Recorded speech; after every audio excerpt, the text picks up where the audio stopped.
ওই কথাটা কি সত্যি কথা বলেন? আপনি ফার্স্ট দেখাতে আমাকে কি বলেছিলেন? তার মানে আমি ওটা ছাড়া সব না না না, ওটা ছাড়া না, এটা একটু বলেন প্লিজ। নাহলে কিন্তু আমি এখন জনিকা আপুকে ডাক দিব। আমি তো ওই কথা বলবো না, আমি তো কন্যা সন্তানের আসল বাবাকে নিয়ে ক্যামেরার সামনে এলো চিত্রনায়িকা শবনম ইয়াসমিন বুবলি।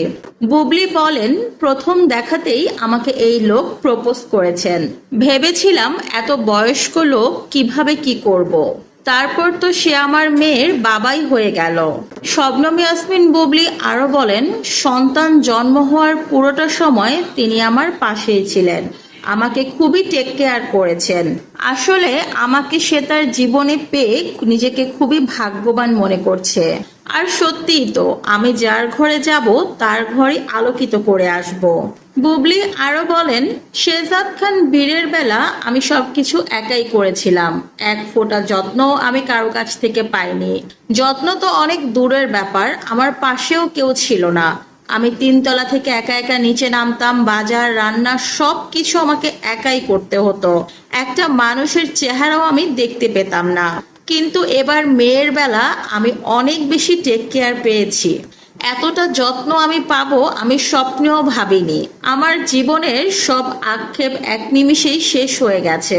এত ভালোবাসা আর যত্ন পেলে প্রত্যেকটা মানুষের জীবনই পরিপূর্ণ হয়ে যাবে। প্রকৃতপক্ষে জীবনের মানে আমি এখন খুঁজে পেয়েছি। জীবনটা সত্যি অনেক বেশি সুন্দর যদি সঠিক মানুষটা পাশে থাকে। ভুলভাল মানুষের সাথে জীবন কাটাতে চাইলে জীবনের কোনো পরিপূর্ণতা তো আসেই না। কোনো কেয়ার যত্ন কোনো কিছুই জীবনে পাওয়া যায় না, শুধুই পাওয়া যায় অপমান, লাঞ্ছনা আর গঞ্জনা, যেটা আমি অনেকগুলো বছর পেয়ে এসেছিলাম। কিন্তু এখন আমি জীবনের মানে খুঁজে পেয়েছি। আর সেই মানেটা আমাকে বুঝিয়ে দিয়েছে আমার পাশের মানুষটা।